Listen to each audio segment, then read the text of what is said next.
नमस्ते, मैं आपका होस्ट श्री हूँ और आपका स्वागत है प्यार की दास्तान में। तो चलिए शुरू करते हैं हमारी कहानी जिसका नाम है आखिरी मुलाकात।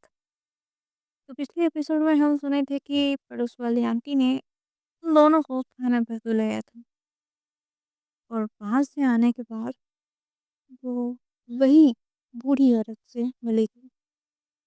तो ऐसे ही उनका कुछ दिन बीत जाता है और इस बीच हमने सृष्टि की माँ के बारे में कुछ नहीं कहा। वो सृष्टि और आराध्या की पूजा करने के बाद कहीं गई थी। तो उस दिन वो भी आ जाती है। तो धीरे धीरे गांव में सब लोग समझने लगे थे। तो सीधे आते हैं सुबह की सीन पर।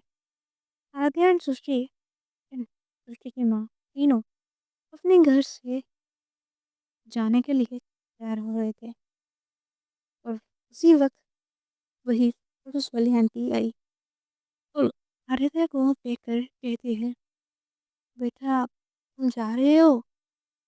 आराध्या, हाँ आंटी, यहाँ हम थोड़े दिन के लिए रहने तो नहीं आए थे, इसलिए। पड़ोस वाली आंटी ने कहा, बेटा तुम दोनों की बहुत याद आएगी। अरे क्या आंटी, ये सच कहो तो हमें भी आपकी ओह, इस गाँव की हर वक्त याद आएगी। उसी वक्त सुशी भी आ जाती है और वो भी कहने लगती है कि हम कभी कभी यहाँ आ जाएंगे, आप चिंता मत करिए।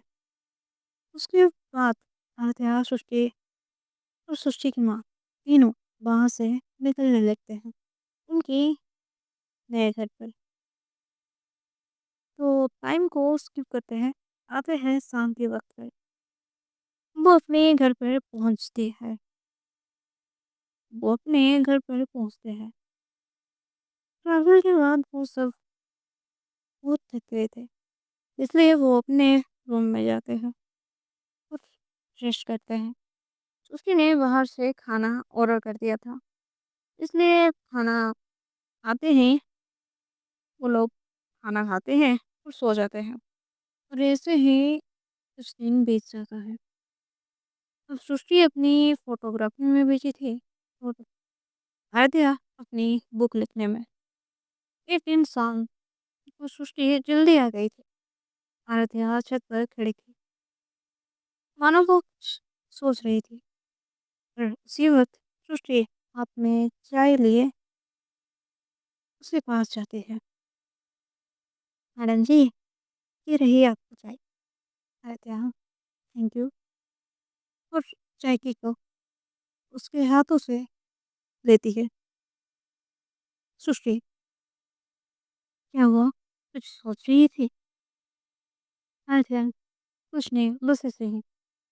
सृष्टि साइड हक करती हुई आराध्या को कहती है, क्या हुआ? बोलो, कुछ चाहिए? आराध्या, मैं सोच रही हूँ हमें एक बेबी अडॉप्ट करना चाहिए। सृष्टि उस समय होश हो जाती है, फिर कहने लगती है कि अच्छा, आपको बेबी चाहिए। आराध्या, तुम्हें कुछ प्रॉब्लम नहीं है ना? सृष्टि, नहीं, मुझे कुछ प्रॉब्लम नहीं है। मैं भी वही सोच रही थी, हम एक बेबी अडॉप्ट करना चाहिए। फिर सृष्टि ये पूछती है, एक बात पूछो, आप चाहते तो और वे में बेबी कर सकते थे, पर आपने अडॉप्ट करने के लिए क्यों सोचा? आराध्या, पता नहीं क्यों, पर देखो, अगर हम बेबी प्लानिंग करेंगे, वक्त भले ही लगेगा, पर मैं चाहती हूँ एक ऐसे बच्चे को आगे बढ़ाना चाहती हूँ जिनके लिए आप बताने वाले कोई नहीं हो। उसकी कुछ नहीं कहती, बस ठीक है, मैं इस बारे में बात करके तुम्हें बताऊंगी। चिंता मत करो। सृष्टि, कुछ इन्फॉर्मेशन निकालने लगती है और आराध्या वो कहती है,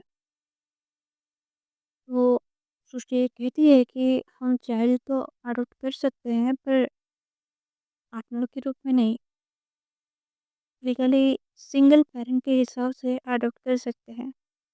दुनिया की नज़रों में एक का नाम आएगा, आराध्या। कोई बात नहीं, अगर तुम चाहती हो तो हम दूसरे प्रोसेस भी कर सकते हैं। सृष्टि, नहीं ऐसी बात नहीं है।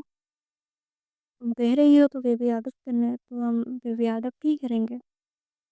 तो सृष्टि पूछती है, ठीक है, मैं समझ गई पर लीगली अडॉप्ट कौन करेगा? आराध्या, तुम। सृष्टि, पर तुम क्यों नहीं?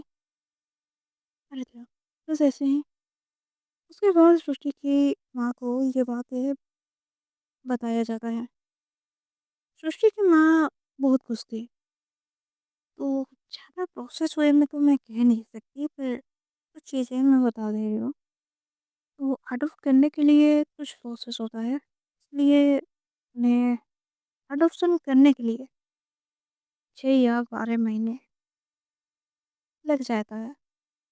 और वो 2 साल से या 2 साल से ज़्यादा होने वाली बच्ची को अडॉप्ट कर रहे थे, इसलिए इनको थोड़ा कम समय लगा। पर अगर उससे पहले की आदत करना चाहेंगे देन उनको बहुत ज़्यादा समय लगेगा। तो फाइनली इतने डॉक्यूमेंट होने के बाद वो दोनों एक लड़की को अडॉप्ट करते हैं। लड़की 2 साल की है, इसलिए वो बात करने ना जल्दी सीखता है। घर में बच्ची आने की खुशी में सृष्टि की माँ बहुत खुश थी। हाँ, उनकी उम्र थोड़ी हो गई थी पर बच्चों के साथ हर कोई बच्चा बन जाता है। तो अब आराध्या सृष्टि की फैमिली पूरी तरह से कंप्लीट हो चुकी थी। तो वो सब मिलके खुशी-खुशी रहने लगते हैं। तो हमारी ये कहानी यहीं ख़त्म होती है। आखिरी मुलाकात। तो ये जुदाई का नाम नहीं था, ये उस डर की आखिरी मुलाकात की जो कहता था, ये प्यार नामुमकिन नहीं। ये उस खामोशी की आखिरी मुलाकात थी, जो बोलने से रोकती थी। और जब वो डर गया, जब वो खामोशी थक गई, तो कहानी शुरू हुई। कुछ कहानियाँ मिलकर ख़त्म नहीं होती, वो मिलकर जीना शुरू करती है। और आराध्या सृष्टि और वो छोटी सी लड़की अब सिर्फ कहानियाँ नहीं, एक जिम्मेदारी थी, एक घर थी। तो ये कहानी हमारी यहीं पे ख़त्म होती है। तो एंजॉय।